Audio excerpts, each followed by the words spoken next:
Hello, I'm Robin, she, they pronouns, and today I just want to talk to you a little about why you should believe me, or why should you believe me? That's a good question.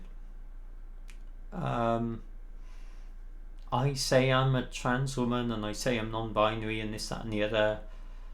Why on earth should you believe me? The simple fact of the matter is, you really should make your own mind up. I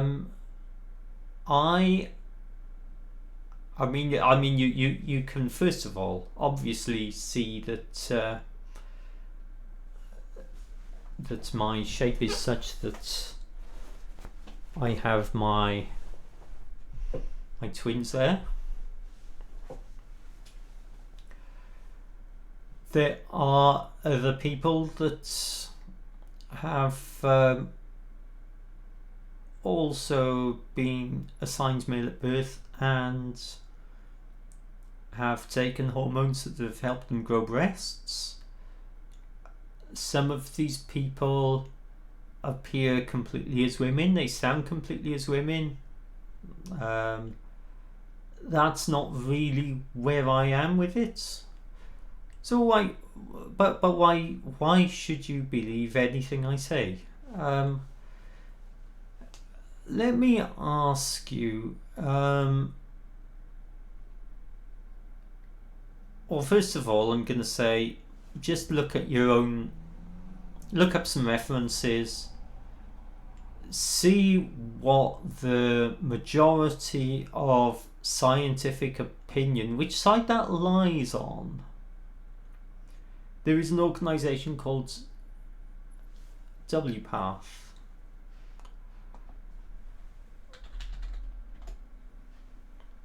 That is the World Professional Association for Transgender Health. That organisation exists to communicate to professionals caring for transgender people like me how they should do that.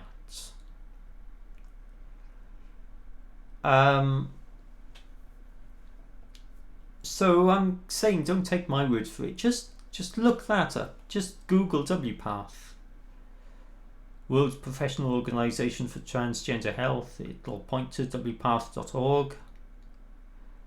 At least it does at the time of at the time I've recorded this.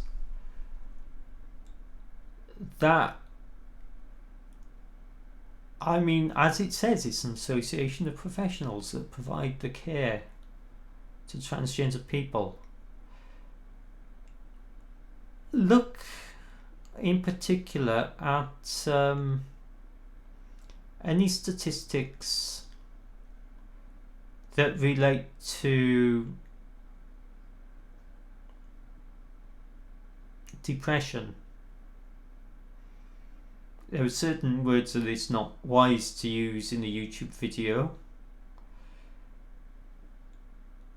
so I'm not going to use them, but there are people that end up not living, and I'm sure you understand what I mean when I say that, because they haven't been able to access the care that they would otherwise be entitled to, as indicated by that association. In particular though, the people who say transgender people don't exist, well, hey, I'm here. There are lots of us out there. We've just become more prominent lately. There are organisations, some of them may even advertise in front of this channel. I don't make any money from this channel right now, or any YouTube channel. I'm not big enough. It's not really what I'm focused on. It's not really what I care about. I'm providing these resources to try and communicate to people, to try and help people understand transgender people, and to help transgender people as well.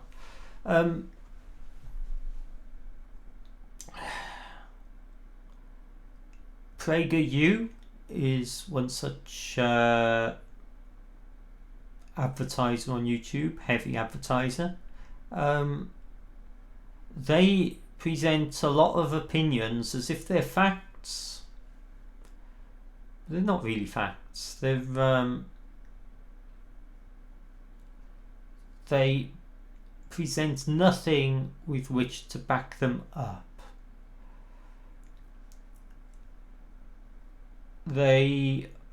Or occasionally they may present one or two papers that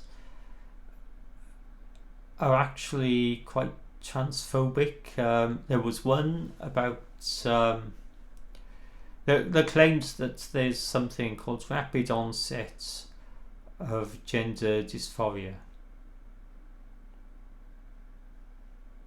That's not current scientific thinking. That's all I can say about that, really.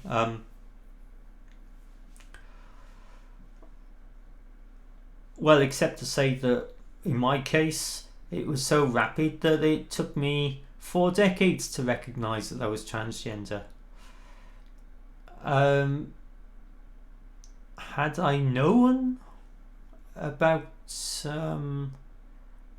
stuff when I was young, things may well have been different, but nobody knew about it then, or very few people.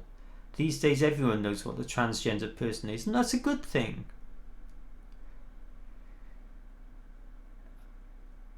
But what I'm saying, I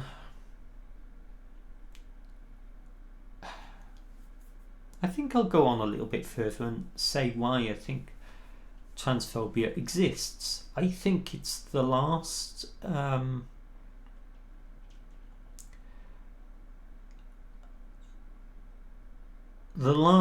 thing that it's seen to be an acceptable way to discriminate in polite society. Most people recognise that if you happen to be gay or lesbian, bisexual, anything like that, anything to do with your sexuality, it's something that you are. It's not something that you can change. And most people these days accept that. Most people accept black people and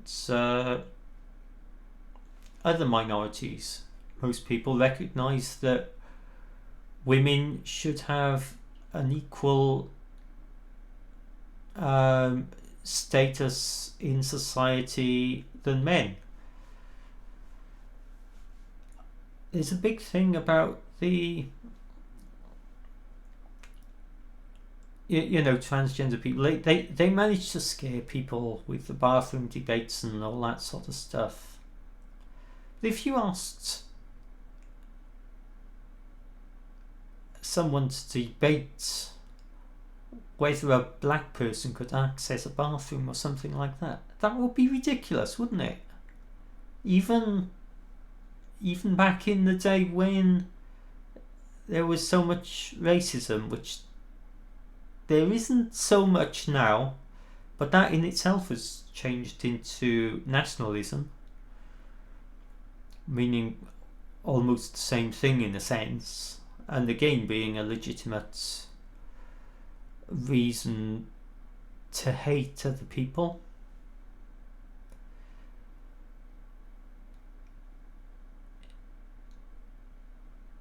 I think these exist because of elites, people who are ultra rich. And I don't just mean millionaires. I'm close to being a millionaire myself. I mean billionaires. I mean those people who run the papers, the Rupert Murdochs of the world. The people who run the papers, the news media,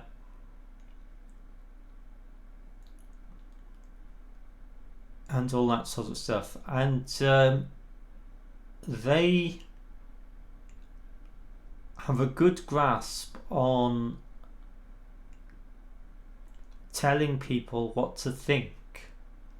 Some of these, I mean, GB News, for example, in the UK, doesn't make any money.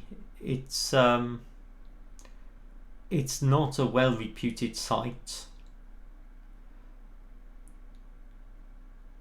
It has certain individuals in it that are really not nice people. I'm not going to name any names here. It's also got some I think it's got some good people as well, but there are some people with views that are not really progressive. They would say woke, probably. Woke, it's a synonym for nice, really. If you're anti-woke, you're anti-nice. But these elites, they run the papers. The papers tell people what to think. They tell people how to vote. That causes politicians to pander to what the papers say. And that, I think, is why you have so much rhetoric these days.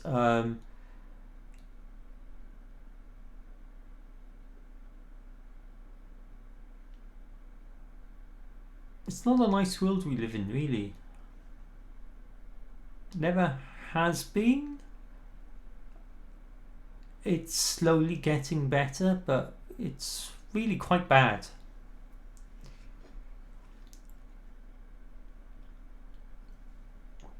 These elites have a vested interest in nothing changing, and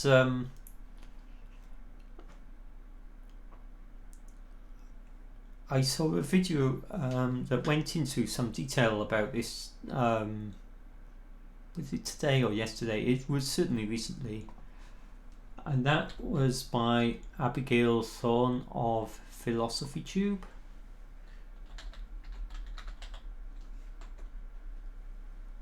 So if you search YouTube for Philosophy Tube, this work in particular, a man plagiarized my work, women, money and the nation. That I would recommend you watch that.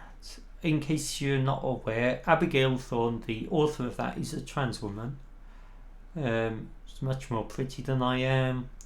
She's developed a voice, but she can also still do man voice. This was pretty much her view that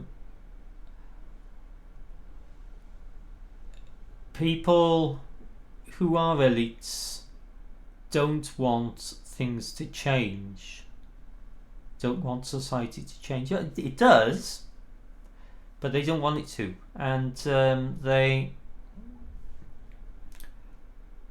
try their best to maintain the status quo as much as they can. And they put out all this stuff. The thing about women's safety in safe spaces, the people who have the least amount of safety is transgender people.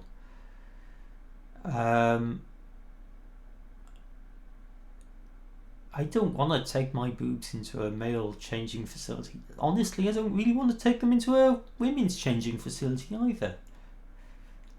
I'd far rather unisex facilities personally, but if I have to choose, then I'd like to take them into a female one. But you know, people would have you believe that I'm there to cause harm, to be a voyeur perhaps, or worse. Let me ask you, if that was the case, would I have decided to take hormones? Would I be waiting for surgery? when I could do all those things without doing that.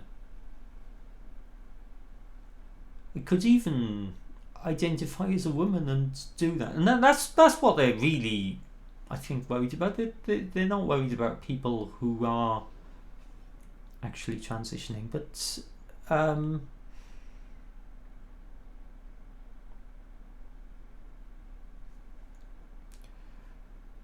it's this concept.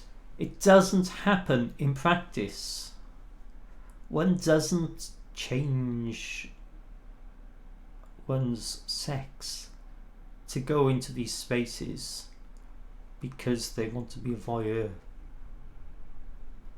They change it for themselves. To me, it's just completely and utterly obvious that that's the case. Try and look for cases where trans women have been voyeuristic or worse in safe spaces. Try and look for the actual cases. You will not find them. You might find one or two, perhaps. If there were loads of them, then instead of the newspapers just fear-mongering about something that could happen but doesn't happen in practice, they would have lots of evidence that they could point to that this is happening. And this is the thing. The bias in publications means that they print stuff to encourage fear in people. And that's where you have the problem. It's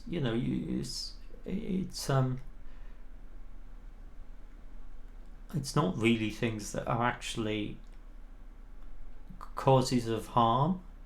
It's just things that, that sounds like it's a really bad thing. If that could happen, that's the sort of thing they want people to focus on.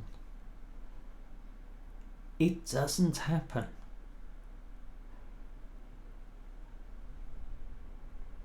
But really, don't take my word for it. Don't take the paper's words for it.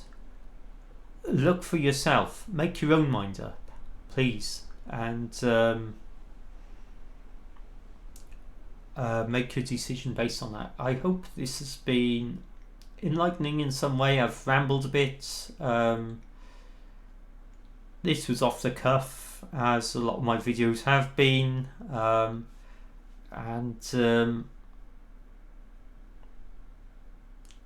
If you have had some ideas that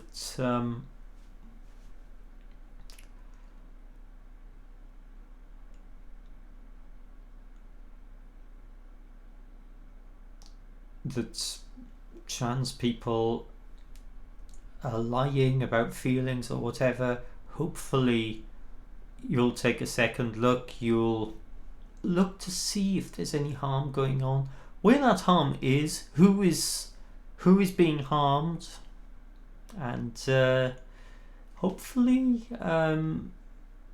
you'll come to realize that we're actually, for the most part, okay. Just trying to live our lives. Please feel free to add any questions in the comments. As I say, I hope this has been enlightening. I'll record another video for next week.